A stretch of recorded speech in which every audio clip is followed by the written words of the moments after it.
todos e a todas que aqui estão. É uma alegria imensa poder participar desse evento, um evento dessa magnitude, o Congresso Internacional Digital Kairos.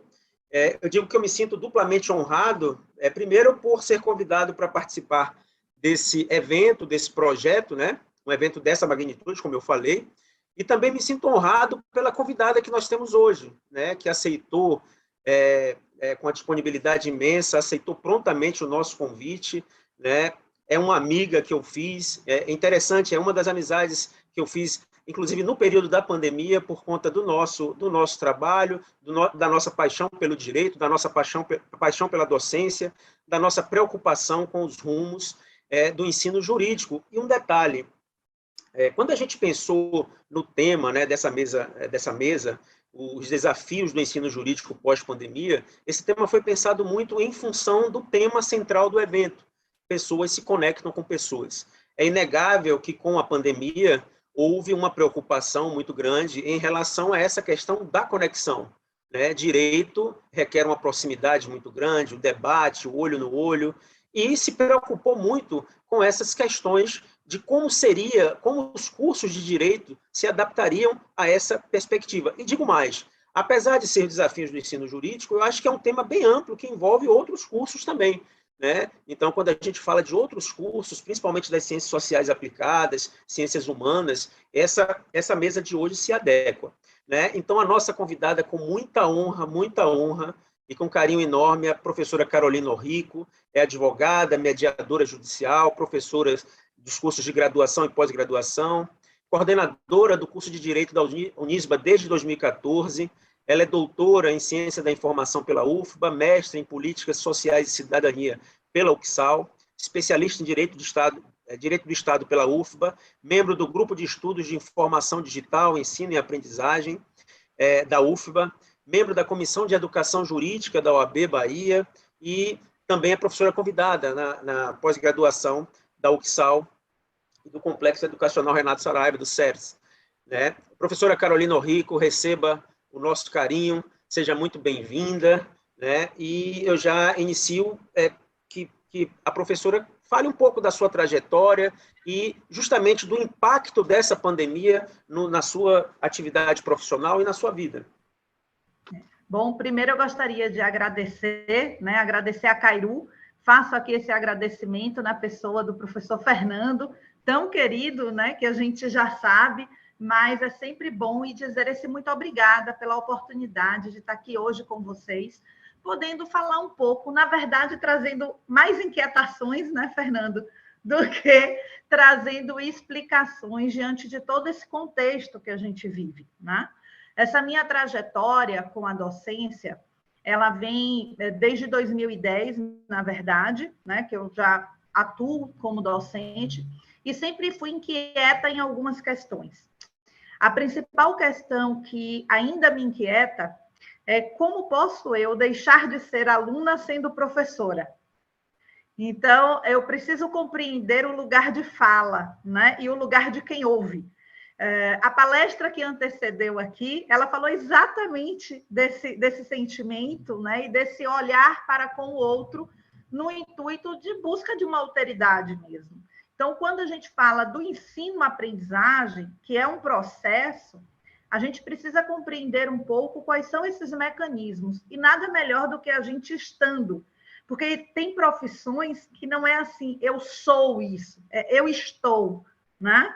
Então, eu não sou uma eterna professora, eu estou professora há mais de 10 anos, eu estou como advogada porque existe um fazer.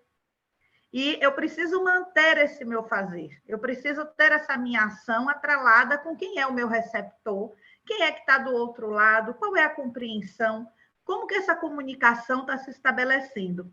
E tudo isso tem a ver com o tema, né, deste Congresso Internacional da Kairos.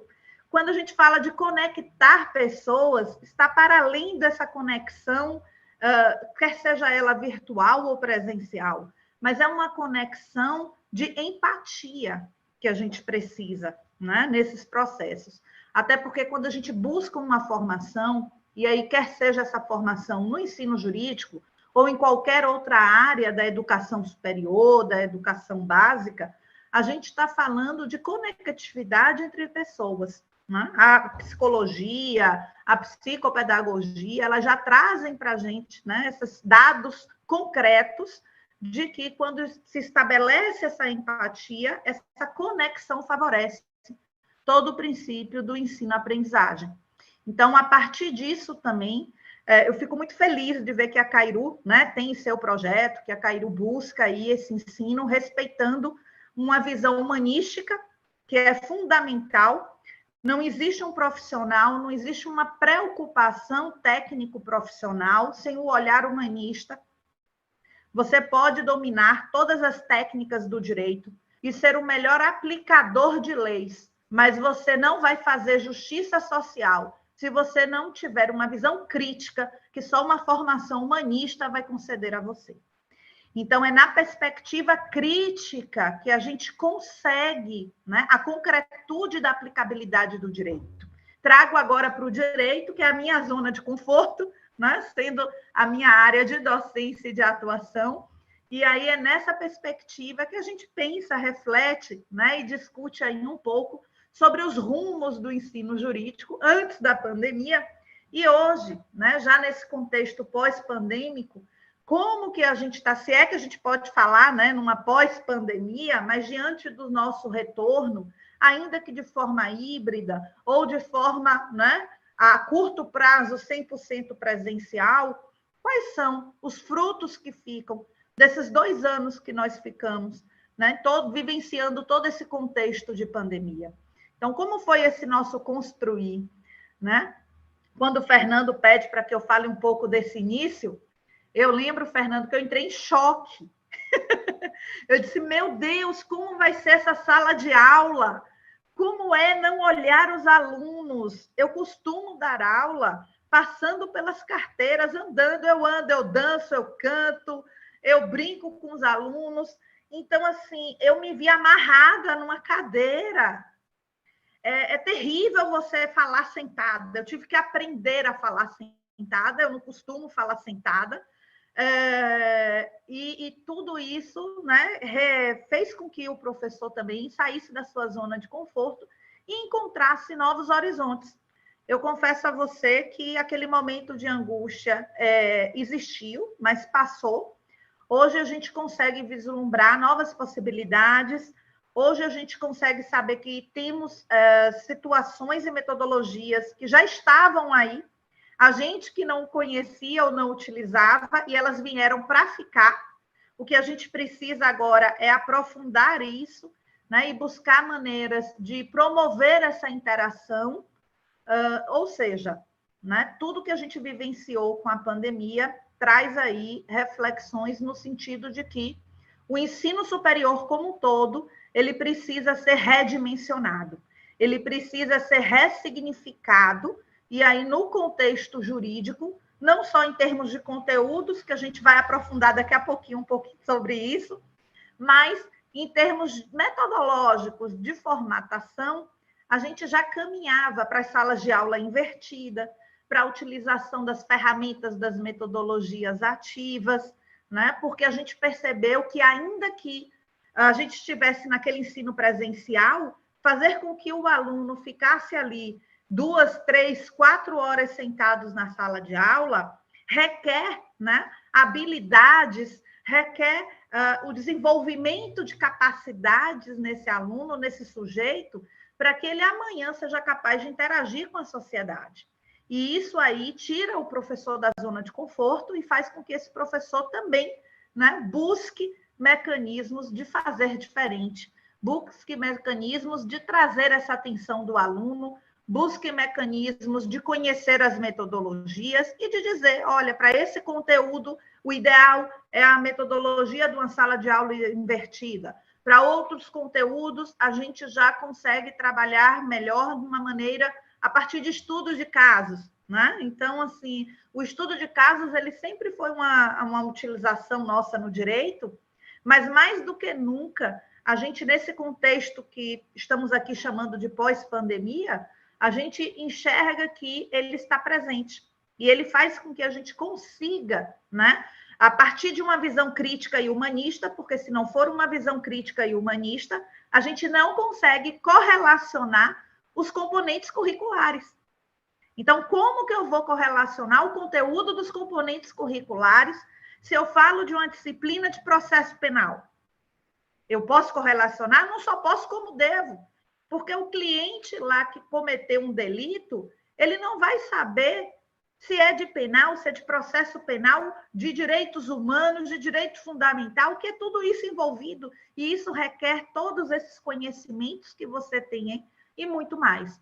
Então, nós precisamos também nos preocupar com isso e preparar esse aluno, preparar esse estudante, eu gosto mais da palavra estudante, preparar esse estudante para que ele seja capaz, com uma visão crítica e humanista, a interagir com a sociedade.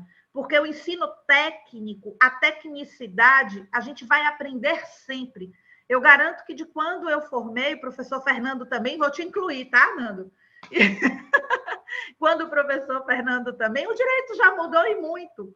Imagina se a gente não tivesse buscado, né, essa tecnicidade, essa nova legislação, essa nova aplicabilidade, como é esse caminhar e como que a gente sabe fazer isso?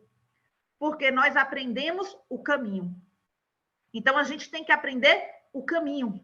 A gente tem que, né, segurar ali o aluno e mostrar para ele os caminhos, porque esses conteúdos, eles são fluidos, né, eles são dinâmicos, e assim serão. Né? Cada vez mais a gente tem essas alterações aí surgindo. Perfeito, Carol, perfeito. É perfeita a colocação, acho que eu concordo em tudo. E muito mais essa visão que você tem, assim, que é muito parecida com é igual a visão que a Cairu tem, até eu acho que pela sua experiência também, que foi gestora de uma fundação, a gente tem esse olhar do direito de uma forma diferente, né? De uma visão mais humana. E aí é nesse sentido que eu passo a minha próxima pergunta, meu próximo questionamento. A pandemia, sem dúvida, ela trouxe, ela acelerou diversos processos, né? Então, ela trouxe novas necessidades e novas, digamos assim, obrigou a gente a se adaptar de várias formas, né? A minha pergunta é no sentido de como... E nisso também, eu quero também deixar claro que o MEC, ele também, por conta da pandemia, ele fez algumas alterações, principalmente nas diretrizes curriculares do curso de Direito, né? Incluindo como componentes obrigatórios agora o direito financeiro e direito digital. E o que corresponde aí a essa tendência, né? Eu queria que você fizesse digamos assim, uma analogia em relação a essa questão da conexão. Você falou do tempo da gente, né? Você deve ter pego também processos físicos, né? E paulatinamente foram mudando para processos eletrônicos. Hoje a totalidade são de processos eletrônicos e a gente teve que se adaptar e conseguimos nos adaptar, né? A minha pergunta essas mudanças no MEC, você percebe, você enxerga uma possibilidade de haver também mudanças no curso presencial, né? Estamos falando de uma mesa de direito, mas você enxerga esse formato remoto com um futuro, ou seria um formato híbrido? Qual a sua visão em relação? Sim, né? Eu vou começar falando dos componentes curriculares, né, que você traz aqui, e chego a essa visão. Até porque a minha visão, ela possui muito uma justificativa em cima dessa diretriz que o MEC está trazendo para a gente no curso de Direito, propriamente dito, que são as novas diretrizes curriculares do curso de Direito. A gente teve em 2018 a resolução número 5, né, que ela já trouxe aí algumas mudanças, tá? No sentido de que os meios, por exemplo, autocompositivos de resolução dos conflitos, eles já existiam, já estavam aí, graças a Deus, né? Eu gosto muito e trabalho com esses meios, mas ele nunca foi uma disciplina obrigatória perante o Ministério da Educação. Com a resolução número 5 de 2018, o MEC passa, então, a colocar, né, como um requisito dos eixos de formação que a instituição prepare o seu aluno para ter esse domínio enquanto componente curricular. Então, esse é um ganho da sociedade e esse é um rompimento de paradigma com o velho ensino do direito, onde, né, o bom advogado é o advogado combatente, o advogado de briga, né, que bota a faca no dente e vai. nada contra, gente. Eu acho que em muitos momentos é necessário botar a faca no dente e ir para boa briga, mas, né, essa via ela tem que ser a última rádio. O judiciário precisa ser a última rádio. O judiciário já deu sinais de que não consegue responder à sociedade a contento, porque o volume também é muito grande. Então, a gente precisa se fazer valer de vias principais de resolução dos conflitos, que são os meios autocompositivos. E aí o próprio MEC fala da mediação, o próprio MEC fala da conciliação. Em 2015, o Código de Processo Civil mudou. E hoje não se estuda a jurisdição sem a perspectiva e sem a compreensão da utilização da mediação e da conciliação no processo civil. Então, nós estamos aí vivenciando realmente um momento de ruptura de paradigma, né, nessa compreensão e nessa consolidação de uma nova forma de fazer a advocacia, de uma nova forma de ensinar o direito, de uma nova forma de nos relacionarmos enquanto sujeitos nessa sociedade, para construir o que a gente quer construir. Né? Então, a gente precisa se relacionar com coerência, de acordo com a sociedade que a gente quer construir. E aí vem essa perspectiva desses meios autocompositivos, nessa resolução número 5, como obrigatória. Então, quem tinha aí como optativa teve que alterar sua matriz, né, para poder colocar como obrigatória, assim como o direito previdenciário também, que muitas instituições já tinham, mas a resolução do MEC traz isso de forma obrigatória. E essa resolução, em 2021, em plena pandemia, ela foi alterada pela resolução número 2 de 2021. E a resolução número 2 de 2021, onde a gente mal tinha discutido a número 5, fez com que a gente retornasse, né, a toda essa discussão do ensino jurídico e dos componentes curriculares para vislumbrar um direito digital. E aí vem aquela perspectiva de que nós precisamos formar o nosso egresso, o estudante de direito, para ele ser um profissional empreendedor. Ele precisa saber de práticas de empreendedorismo e de inovação. Não existe um advogado que não saiba empreender. Imagina, ele nunca vai conseguir ter sucesso no escritório dele, ele tem que ter noção mínima disso. Né? Todo advogado, ele é um empreendedor. Ele é um empreendedor do negócio dele. Né? E se você passar num concurso público, fizer um concurso para magistratura, Carol, eu quero ser juíza, eu não vou ter que empreender meu escritório. Vai! Não é só pelo pedágio dos 3 anos, né, e de atividade jurídica, que até você pode cumprir de outras formas, a depender do edital, mas necessariamente porque quando você chegar lá no cartório, o cartório é uma empresa. Você vai precisar empreender e administrar o cartório, para que o seu cartório, né, tenha resultados positivos e transmita um bom ambiente de trabalhos, bons resultados perante o CNJ, perante a sociedade, que é o mais importante, né? Dar um retorno a contento à sociedade. Então, a gente tem isso daí também. E aí, a gente vem, ainda nessa mudança de 2021, Nando, a gente teve a disciplina de Direito Digital, né? Com toda essa perspectiva aí do nosso conhecer, do nosso lidar com isso, o que é o direito digital. E eu bato muito nisso. O direito digital, gente, não é a gente saber lidar com o computador e com a internet, nem com o Zoom ou com o Google Meet ou com uma aula no YouTube, não é isso. O direito digital está para além disso. A gente precisa conhecer diversas premissas que compõem isso. E fazer uma interlocução com as áreas da tecnologia da informação e da comunicação, né? Nós precisamos disso. Hoje vocês estão aí vendo a Lei Geral de Proteção de Dados, que já está em vigor e já pode ser exigida. E nós precisamos dominar a LGPD, não só conhecer, para fazer cumprir uma lei. Então, quando a gente fala, né, desse ensino e dessa perspectiva do direito digital, ele está para além de um ensino híbrido ou remoto ou uma educação à distância. Ele está numa perspectiva muito mais ampla do caminhar da sociedade com as novas tecnologias e, obviamente, que o direito nesse contexto O professor Fernando falou aqui que, na nossa época, o processo era físico, né? Hoje, nós trabalhamos com o processo todo digitalizado, virtualizado e com vários sistemas operacionais. A gente trabalha com PJE, com ESAGE, com PROJUDE. Se você advoga em outro estado, é o mesmo sistema, mas ele possui recursos diferentes, porque cada tribunal habilita de forma diferente os recursos. Outro dia eu entrei em pânico com São Paulo, porque eu não conseguia fazer algumas coisas, também aqui, e aí é inegável, a gente começa a comparar como que o TJ de São Paulo e como que o TJ da Bahia opera o PJE e me permite ali colocar vídeos, imagens, sons, né, dentre outros meios de prova num processo, por exemplo, e tudo isso requer um domínio, uma capacitação que é exigida desse novo profissional do direito, e a instituição, ela precisa formar de maneira segura e colocar aí no mercado de trabalho um profissional apto para isso. E isso aí vem nessa perspectiva do direito digital. Só que isso está acoplado a uma coisa que eu adorei na nova resolução, Nando, que é denominado letramento digital. Esse termo é mágico, né?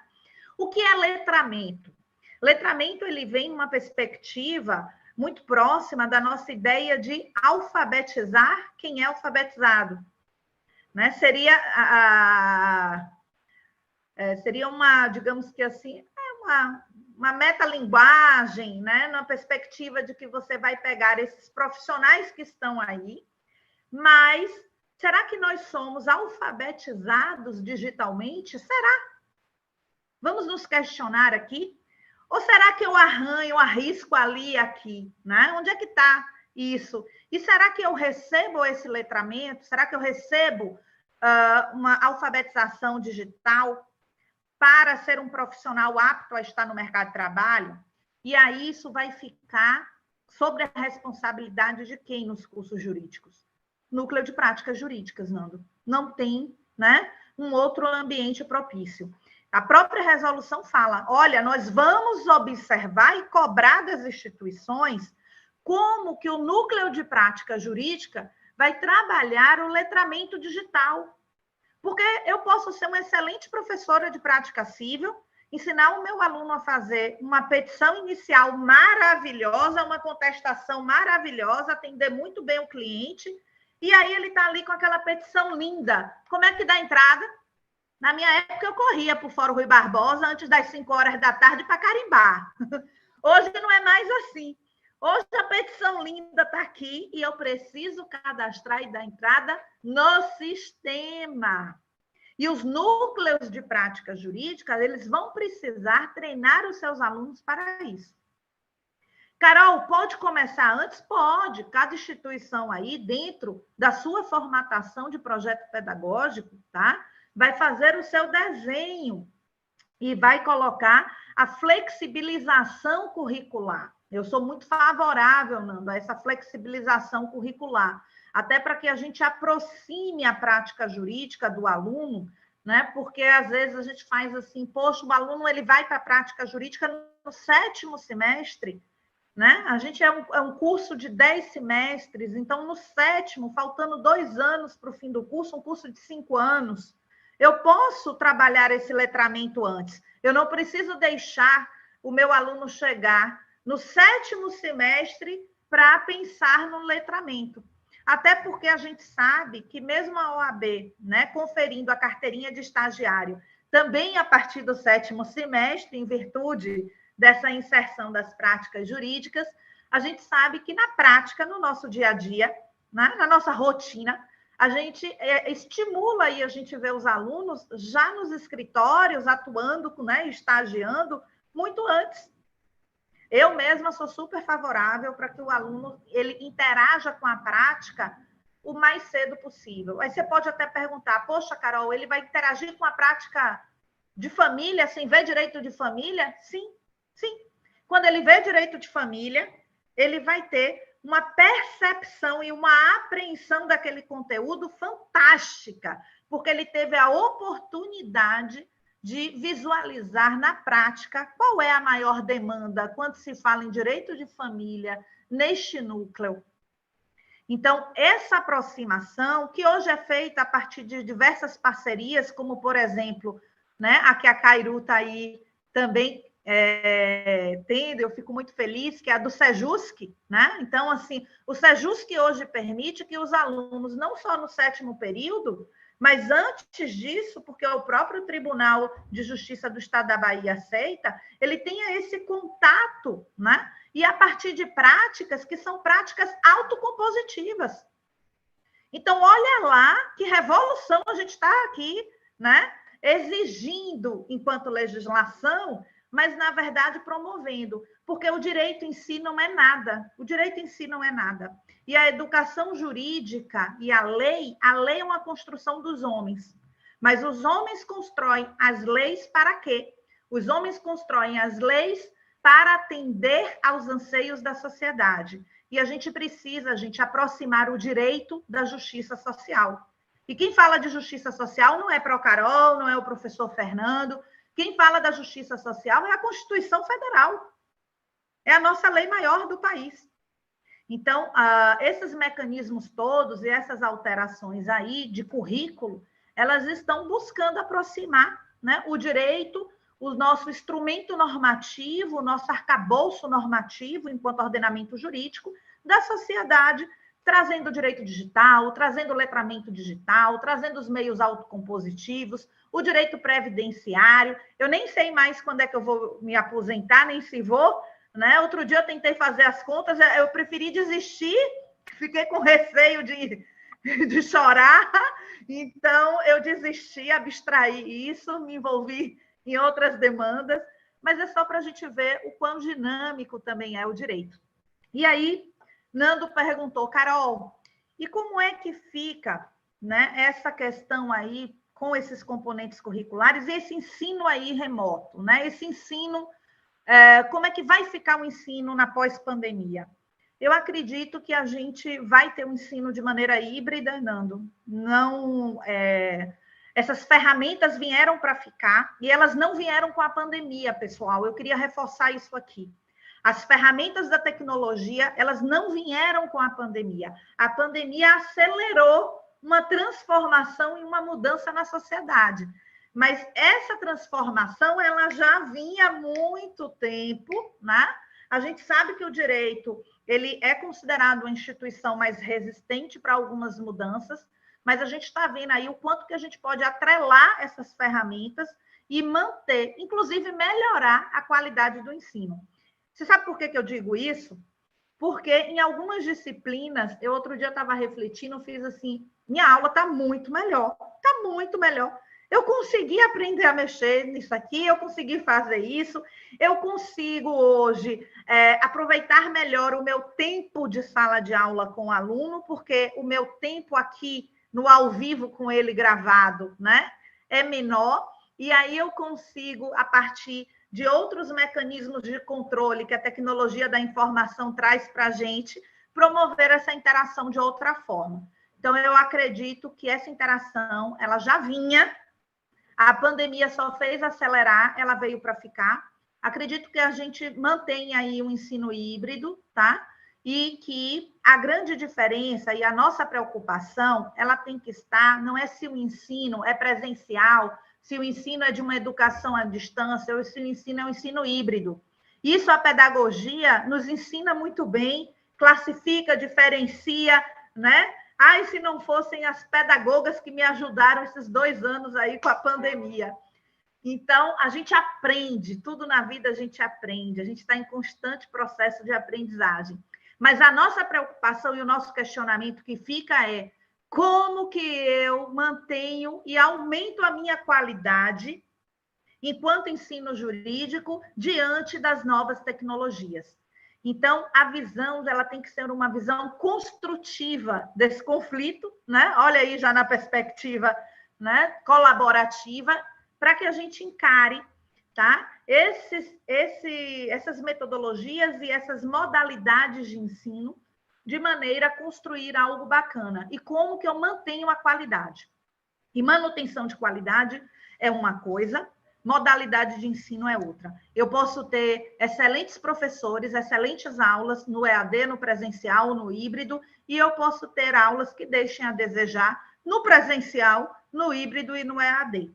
Então, a qualidade, ela perpassa por outros requisitos que eu acredito que a gente vai aí também aprender e se debruçar. Então, para mim, o questionamento ele é mais em torno de não qual é a modalidade, mas quais são os mecanismos de controle desse ensino jurídico, de acompanhamento, de engajamento e de qualificação, né? Porque a gente precisa qualificar o nosso corpo docente, a gente precisa qualificar os nossos funcionários, a gente precisa qualificar esse aluno, né, para que essa tecnologia não seja um bicho-papão, para que essa tecnologia seja vista como que ela é, uma ferramenta que vem a corroborar com a qualidade. Perfeito, Carol. Perfeito. E você falou uma frase que a gente vai vivendo e aprendendo, e o quanto eu aprendi já hoje essa nossa conversa, né? Para quem não sabe, eu tive o prazer e a honra de conhecer Carol pessoalmente, né? Ela pela Comissão de Educação Jurídica da Ordem, eu pela Cairu, e tivemos a possibilidade de conversar, de discutir, de debater sobre esses assuntos. Carol, tem algumas perguntas que foram feitas aqui pelos nossos ouvintes no YouTube, e aproveito até para registrar a participação e a presença de alunos de Ciências Contábeis, Nayara, Valdiléia, de Psicologia, de outro serviço social também, registrar a presença de alguns colegas nossos, professores Rodrigo Ferreira, Nailton, Cristosildo, né, Fernando Henrique, e também aos nossos estudantes e nossas estudantes de Direito, né, que estão aqui presentes e participando bastante ativos, né? Cândido Mendes, Coutinho, Igor São Paulo, Fernanda Albergaria, Samuel. Enfim, eu tenho algumas perguntas que eu separei aqui no chat, mas antes, gente, eu vou fazer a pergunta para a Carol, que eu sei que vocês estão gostando muito, assim como eu também estou gostando e aprendendo muito.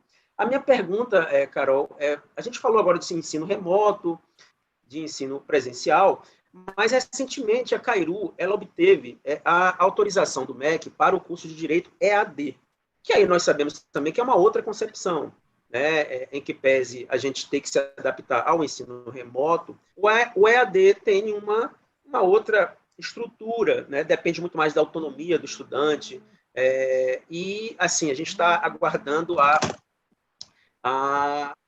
portaria do MEC, né, para que a gente possa lançar. A minha pergunta você falou a respeito do ensino remoto, enfim, do EAD, e principalmente dos mecanismos que seriam aplicados. Eu queria saber a sua visão em relação ao EAD, porque eu sinto que ainda tem uma resistência grande para um curso totalmente EAD. E quando eu falo EAD, não necessariamente tem as aulas remotas, né, encontros, apesar de que na Cairu teria encontros ao vivo, né, 4 encontros ao vivo. Mas, normalmente, o EAD é uma ferramenta que o estudante tem uma autonomia maior. Aí eu queria entender mais um pouco o seu posicionamento, se você tem algum tipo de resistência de direito, né? Curso de direito EAD, porque a Cairu já tem alguns cursos digitais e foi contemplada agora com autorização, até com a nota máxima, que nos deixou muito felizes. O EAD, o ensino da educação à distância, já é uma realidade na educação superior há muitos anos, né? A gente sabe. A minha opinião, Fernando, pessoal, ela vai naquela linha do que até eu acabei de dizer aqui, né? A questão não está se o curso é presencial, é híbrido ou é EAD, seja de direito, de psicologia, de contábeis, tá? A questão até porque existem cursos que podem ser 100% EAD, tem cursos que nem o MEC libera 100% EAD, né? Então, existem aí acompanhamentos que são acompanhamentos metodológicos, né? Pedagógicos, que as equipes se debruçam e estudam sobre isso, chegam a um entendimento sobre isso. Mas a grande questão é como que esse curso desenha uma manutenção da sua qualidade de ensino. Então, o que a gente precisa estar atento é a manutenção da qualidade de ensino. E aí você pode até complementar a pergunta dizendo, e como que eu faço essa qualidade de ensino, né? Como que chega essa caixa preta de Pandora aí? Então, o que a gente tem? a qualidade do ensino, ela é no sentido de que a instituição ela tem que ter os mecanismos de acompanhamento e de fomento, tá, gente? De fomento.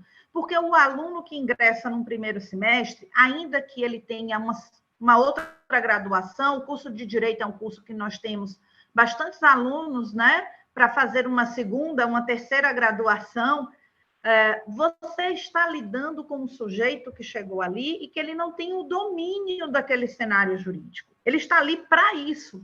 Então, a gente vai precisar ter o quê? Suportes, né, ferramentas que estejam para além dos muros, tá? Agora, fora esses suportes que eu defendo aqui, também é importante a perspectiva de que a gente fala muito hoje que o ensino pedagógico como um todo, ele trabalha em cima da autonomia desse aluno, principalmente quando a gente fala de um ensino EAD, por exemplo. Mas quando a gente fala da autonomia do aluno, não é simplesmente eu dizer, ó, tá ali na prateleira, autonomia do aluno, vá lá, aluno, pegue, né, e saia lá para fazer seu negócio para estudar. Não é assim. Eu preciso ensinar o meu aluno a ter autonomia. Eu preciso mostrar para o meu aluno o que é essa autonomia. Tá? Eu nunca esqueci de uma instituição que eu fui aluna, que fez algo maravilhoso que eu sigo até hoje. Na minha primeira semana na instituição, ainda era em época de cursinho, eu fui fazer matéria isolada para vestibular, e aí, olha que eu pegava só a matéria, né? Redação, aprender a escrever, só a matéria isolada. O cursinho me levou a um psicólogo, psicopedagogo da instituição que me atendeu, e a pergunta que ele fez foi: como que você organiza o seu dia, o seu tempo? Qual o seu tempo para estudar? Você tem muito tempo? Não tem? Eu fiz, olha, eu estou no 3º ano, eu tenho aula o dia inteiro. Aí eu fiz assim, mas espera aí, vamos organizar. Organizou. Até hoje, eu não largo o papelzinho de organização da minha semana. Aí hoje eu tenho 2, eu tenho o do mês e o da semana. Por que isso? Porque isso facilita e me ajuda na construção disso daí, do que tem a ser feito. Carol, o que isso tem a ver com essa questão, né, do que fica, do que não fica? Gente, isso diz da qualidade. Porque se o aluno não entender que, a partir do momento em que ele aceita e que ele se predispõe a fazer um curso, seja de direito ou qualquer outro, ele também vai ter que encontrar um tempo para estudar o que ele está ali recebendo de informação. Porque a sala de aula não transmite conhecimento. A sala de aula, o professor lhe traz uma informação. O professor lhe traz um conteúdo que aquilo ali é um dado, é uma informação.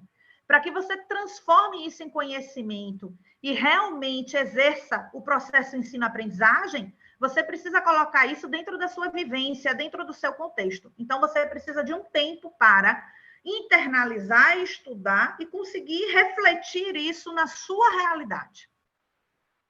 Então, não adianta você querer fazer por fazer, seja qual for o curso, se também não tiver uma dedicação a esse curso. E aí fica mais fácil a gente falar para o aluno, olha, você tem que ter uma autonomia.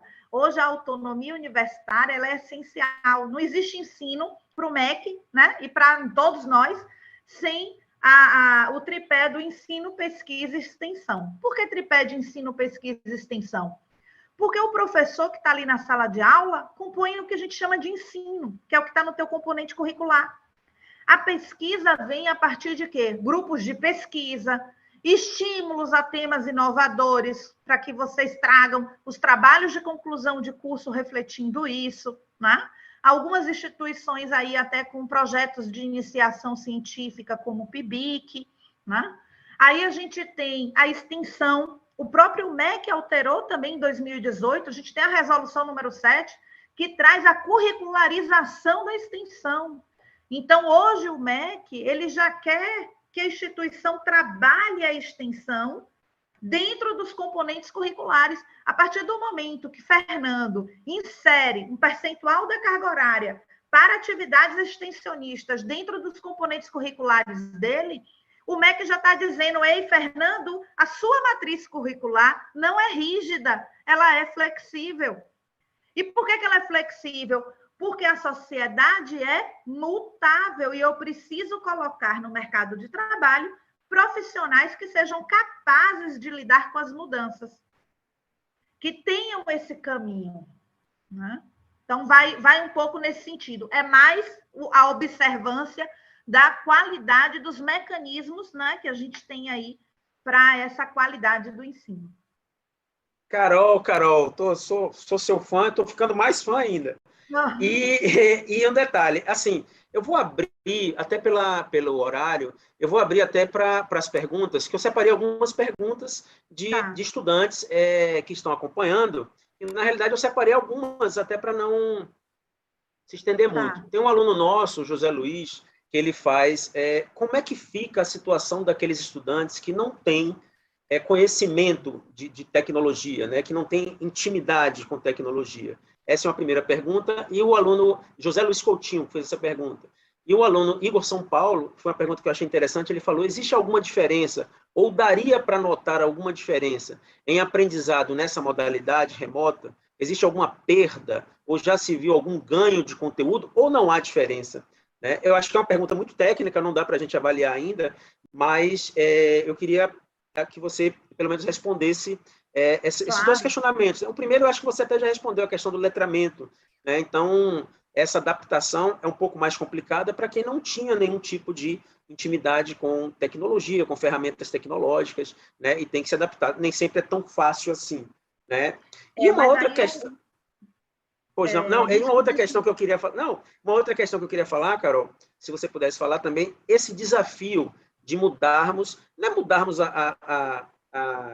a ideia de direito, mas incutirmos no estudante de direito também a ideia que, às vezes, é importante, né, essa questão de mediação, de desatar o nó, ao invés de partir para lide, partir para briga, né? Porque muitas vezes as pessoas entram no direito com essa ideia, querendo processar todo mundo, e às vezes a ideia do direito é justamente o direito é o veículo, né? A nossa meta será sempre a justiça.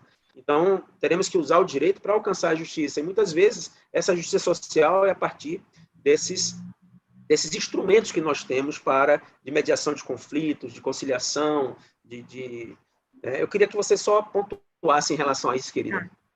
Claro. Eu vou te pedir ajuda aqui dos nomes. O primeiro foi o José Luiz Coutinho, né? O José Luiz Coutinho, ele traz um questionamento que, em partes, eu respondi, em partes eu acho que não, porque ele me trouxe uma reflexão, que é uma reflexão que eu tenho ainda hoje, tá, José Luiz? E eu ainda também não tenho resposta, que é o seguinte, a gente, com a pandemia, teve essa aceleração, a gente pensou que já existia no nosso país, né, um certo avanço enquanto política nacional de tecnologia para o país inteiro, para as pessoas, né, enquanto cidadão. Então, a gente pensou que este caminhar estava num determinado ponto. A pandemia desnudou a realidade da sociedade brasileira e trouxe para a gente a reflexão de que não é assim. Não, nem todo mundo tem computador em casa. Não, nem todo mundo tem internet. E não, nem todo mundo vai ter acesso à educação se ficar, né, adstrita a esta modalidade. Então, essa é uma realidade que a gente precisa conhecer, que a gente precisa debater para buscar, né, desatar esses nós que, na verdade, já deveriam ter sido desatados. Porque a gente está falando de que o nosso país, ele é um país que possui metas, possui acordos internacionais firmados. Então, em várias conferências internacionais, o Brasil é um dos países signatários, tá, de que ele iria, até o ano tal, desenvolver tecnologias de comunicação e de informação no país, né? A questão da biblioteca informatizada nas escolas públicas. E a gente observou aí, e observa, que essa não é a realidade. E aí, quando a gente vê que muitas vezes sequer, eu vou pegar aqui as escolas, tá, e as faculdades, nem todas as escolas e as faculdades possuem o letramento digital. Nem todas as escolas e faculdades possuem os avanços tecnológicos necessários. Como que o cidadão vai ter? Então, nem todos têm também. tá? E essa parcela aí, ela estava sem ser vista pela sociedade. Porque estava todo mundo trabalhando e falando, o Brasil é um dos países que mais tem aparelho celular, né? Outro dia eu estava vendo uma reportagem falando que nós temos muitos aparelhos de telefone celular, inclusive mais de um por pessoa, né? E, no entanto, a gente não consegue fazer com que todos tenham acesso à internet. Todos tenham acesso a uma internet que tenha uma qualidade, que comporte, por exemplo, um aluno está aqui com a gente hoje. É um privilégio. Todos nós que estamos aqui nesta quinta-feira pela manhã, nós somos privilegiados na sociedade brasileira e temos a oportunidade de estar com a tecnologia, com a rede de internet, com essa oportunidade aqui. Mas a gente precisa entender, principalmente como um sujeito que escolheu o direito, né, como profissão, a gente precisa entender que essa não é a realidade de todos. E aí, como a gente ainda não tem essa resposta, a gente precisa, e é nosso dever, a gente que tem, é nosso dever, é nossa obrigação discutir isso com a sociedade, buscar conhecer, nos aprofundarmos mais nisso, para que a gente consiga conceder, né, mecanismos para que esse aluno, quer seja um aluno do ensino médio fundamental ou do ensino superior, quer seja um aluno de uma escola pública ou de uma escola privada, de uma faculdade pública ou de uma faculdade privada, nós, enquanto instituição, precisamos discutir isso, porque isso está para além da educação jurídica. Isto é uma política nacional. É uma política nacional de educação, é uma política nacional de tecnologias de informação e de conhecimento, né? Que a gente só tem conhecimento, gente, se a gente lê. Se a gente lê. E a gente está vendo aí o que está acontecendo com os livros. Cada vez mais eu não consigo comprar um livro físico. Surge um livro, aí eu vou toda feliz. Vocês sabem que já que a Pro é do tempo do processo físico. Comprar o livro, aí diz que é Kindle, né? Aí é não sei o quê, essas plataformas todas. Aí a Pro está tendo que aprender e está correndo atrás disso, né? Porque isso chegou para ficar. E aí eu tenho amigos que são autores e falam, Carol, e a gente que quer fazer o livro impresso, a gente tem dificuldade, porque é caro. E que valor eu vou colocar o livro à venda? Eu não tenho esse retorno, eu não consigo. Eu ficaria muito feliz se pelo menos a venda do livro pagasse o custo do livro para que a gente contribuísse para uma disseminação de informação, que não é nem conhecimento ainda. Então, veja o quanto José Luiz, a necessidade da nossa participação mais ativa, enquanto sociedade, na construção e nos avanços e da instituição para que as pessoas tenham acesso à tecnologia, né? Tenham esse acesso à tecnologia.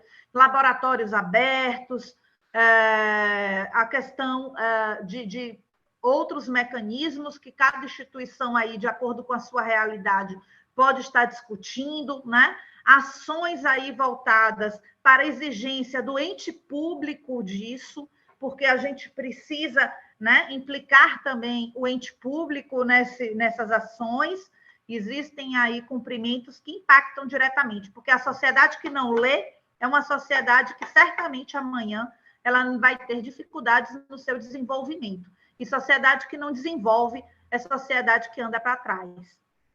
Né? E não é essa a proposta da educação.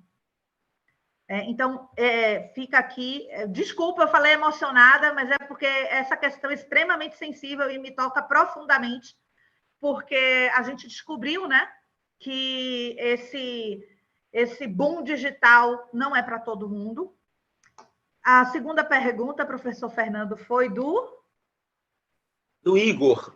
Igor, né? E rapidinho, Carol, só complementando aqui, que tem alguns colegas que estão fazendo a mesma pergunta em relação ao posicionamento da OAB quanto aos cursos EAD. Aí eu não sei se você se sentiria à vontade para falar, porque por isso que eu perguntei a sua opinião, né? Então, a professora Carol, ela faz parte da Comissão de Educação Jurídica da Seccional Bahia, né? Da OAB Bahia, né? Então, para ela responder o posicionamento da OAB como um todo, eu acho que não... fica um pouco mais complicado, mas por isso que eu perguntei a posição dela. Não mas falo pela OAB, Não falo pela OAB, tá, Fernando? Eu falo em nome próprio. Eu trago aqui uma opinião extremamente particular, que é uma opinião da profissional Carol, né, que você teve a oportunidade de conhecer, que é minha opinião, é uma opinião que eu falo mesmo em minhas aulas. Quem é meu aluno sabe, quem me conhece, trabalha comigo, sabe. Nem falo e nem poderia falar, né? Que a gente sabe, né, que nós que somos do direito, sabemos que existem requisitos legais, configurações legais, hoje mais do que nunca, a Lei de Proteção Geral de Dados e diversas outras informações. Então, esse é um assunto que o que eu posso dizer a vocês é que a própria OAB vem debatendo isso, vem discutindo isso. Vocês podem acompanhar, inclusive, aí fica a minha dica e sugestão, o próprio canal da OAB no YouTube, tá? Tem o da OAB Bahia, tem o da ESA Bahia e tem o da OAB Federal, da ESA Federal. Então, vocês podem acompanhar no YouTube esses canais, vocês vão encontrar lá diversos seminários, discussões, tá? Com professores renomados, com as próprias comissões, trazendo um pouco dessa inquietude, dessas discussões de como, né, a OAB Federal e cada OAB, então, vem discutindo isso daí. E sugiro que o façam, tá? Que o façam. Façam também, fiquei encantada, aí já falando já fazendo propaganda, né? As palestras do Tribunal de Ética e Disciplina. Fernando pediu aqui, para eu encerrar até a fala, falando de desafio de mediação. Os desafios desse novo paradigma. Os desafios desse novo paradigma, ele perpassa por uma questão que a gente tem que entender que a questão não é jurídica. Muitas vezes o que chega para o advogado não é nada jurídico. É um problema psicológico, é um problema interno, é um problema externo, é qualquer coisa menos jurídico, tá? Por que eu digo isso? Porque, primeiro, a gente precisa saber ouvir. Eu só sei ouvir se eu quero ouvir, se eu estou disposta a ouvir. Não existe mudança sem escuta. E não existe nada que a gente faça que seja bom para todos se não houver a escuta de todos. Então, todos precisam ter voz. Todos precisam, né, ser escutados para que a construção seja uma construção de baixo para cima, seja uma construção coletiva. Né? E quando a gente constrói algo coletivo, não significa dizer que a gente não vai ter problema, não vai ter conflito, não vai ter briga, vai. Uma certeza tenho sempre, gente. A gente sempre vai ter um conflito. O problema não está em ter o conflito. O problema está em como que eu encaro o conflito e como que eu busco resolver o conflito. Eu posso adotar uma postura destrutiva, com a visão negativa, e eu posso adotar a postura construtiva com práticas colaborativas. Então, quando eu exerço uma advocacia a partir de práticas colaborativas, buscando os meios autocompositivos, quer seja de maneira extrajudicial ou judicial, porque eu posso fazer a mediação extrajudicial no meu escritório e posso fazer a mediação judicial lá com o processo já em curso. Tá? Mas a ideia básica é que isso perpassa por uma mudança de cultura. Não tem CPC no mundo, não tem sentença de juiz, não tem aula de professor Fernando que faça a gente entender isso se não estiver dentro da gente, enquanto sociedade. Por quê? Porque é uma mudança, antes de mais nada, é uma mudança de cultura. Por isso que a gente não vai mudar nem o direito, nem o ensino jurídico da noite para o dia, tá? Mas a gente já está vendo reflexos disso. E como é uma mudança de cultura, envolve questões aí que são questões que a gente fala que são questões o quê? Éticas. Mais do que nunca, a sociedade clama por uma percepção ética. Eu iniciei hoje aqui dizendo a vocês, o domínio técnico, jurídico, profissional, vocês correm, a lei muda, você vai ter que estudar tudo de novo. Essa é a técnica. Mas a sua forma de olhar o direito, a sua forma de criticar o direito, a sua forma de se comportar como advogado, a sua forma de se comportar no mercado de trabalho como profissional, isso você vai aprender também nessa instituição. Por quê? Porque isso faz parte de uma visão crítica humanista. Isso faz parte de uma perspectiva de cultura. para que a gente continue no mercado de trabalho, porque se eu entender que o direito e que estudar o direito é ser um advogado bom de briga, que domine apenas o direito material e processual, mudou o direito material, mudou o direito processual, eu estou fora do mercado. Eu não sei mais estudar, eu não sei mais me comportar. Né? E aí a gente tem o ciclo de palestras que o Tribunal de Ética da OAB Bahia promoveu, muito interessante, trazendo discussões, inclusive, sobre fixação de honorários advocatícios, processos disciplinares, dentre outros. Hoje a gente já fala que os escritórios de advocacia, eles estão aí fazendo o seu código de ética, um manual de normas e procedimentos e um código de ética do escritório. Olha que bacana. Por quê? Porque nós somos profissionais e nós precisamos conhecer o nosso código de ética e respeitar. O código de ética não precisa ter juridiquês nem ser nada muito rebuscado, não. Tem que ser exequível, tem que ser algo que a gente sinta e que a gente cumpra, como sujeito, como pessoa. É assim que a gente transforma o direito. Agora, se a gente não está disposto a abraçar essas mudanças como pessoa, você não vai mudar o direito, você não vai mudar nada. Né? Não vai mudar nada, porque isso é muito mais de uma implicação cultural interna para que a gente chegue. Mas o que eu trouxe aqui um pouquinho hoje para vocês é que a legislação já vem dando sinais, né? Tanto o novo Código de Processo Civil, que não é mais novo, a mediação é uma lei própria. Eu trabalhava com a mediação com a Resolução 125 do CNJ de 2010. Hoje, em 2015, a gente tem a Lei 13.140 de 2015, que é a lei da mediação no Brasil. Então, ou seja, até para uma visão mais restrita, positivista do direito, a gente já tem aí o cumprimento da autocomposição de maneira positivada no nosso país. Mas, verdadeiramente, Fernanda, eu gostaria de viver numa sociedade que a boa-fé, por exemplo, fosse apenas um princípio subjetivo, sem a necessidade de ser objetivado como letra de lei. Por quê? Porque isso significaria dizer que todos nós estamos aqui nos relacionando e nos relacionaremos a partir da nossa boa-fé como sujeito, e não por ela ser um requisito de letra fria de lei. Né? Carol, eu acho que eu ficaria aqui o dia todo, sinceramente, ficaria o dia todo te ouvindo, conversando. Tivemos a oportunidade, já falei aqui, né, na visita da OAB a Cairu, que passamos um dia assim que foi de muito aprendizado. Eu acho que a sua vinda aqui hoje, nos agraciar com seus conhecimentos, com sua experiência, com sua visão de mundo, principalmente, só vem a contemplar esse tema central do nosso congresso, que é pessoas se conectam com pessoas, porque desde a primeira vez que nos falamos, houve uma conexão, depois essa conexão aumentou, e a sua conexão também com a Cairu, com o que a Cairu pensa sobre educação, é muito forte. Né? Agradecer imensamente pela sua contribuição, pela sua presença, pela sua visão de mundo. Quer proferir algumas palavras? Bom, eu queria agradecer, né? Agradecer a você pelo convite, pela oportunidade de estar aqui. É sempre bom falar sobre o que a gente é apaixonado, eu acho que vocês percebem, né? Eu digo assim, que eu nunca perca, né, a paixão, porque a paixão é o que nos move. E agradecer a todos os professores da Cairu, a todos os alunos da Cairu, aos funcionários da Cairu, aos convidados que estão aqui nos ouvindo hoje também, a todo mundo que está participando desse congresso que está lindo, e convidar vocês todos para continuar com o congresso de vocês, que está com uma programação maravilhosa. E de tarde tem mais, né?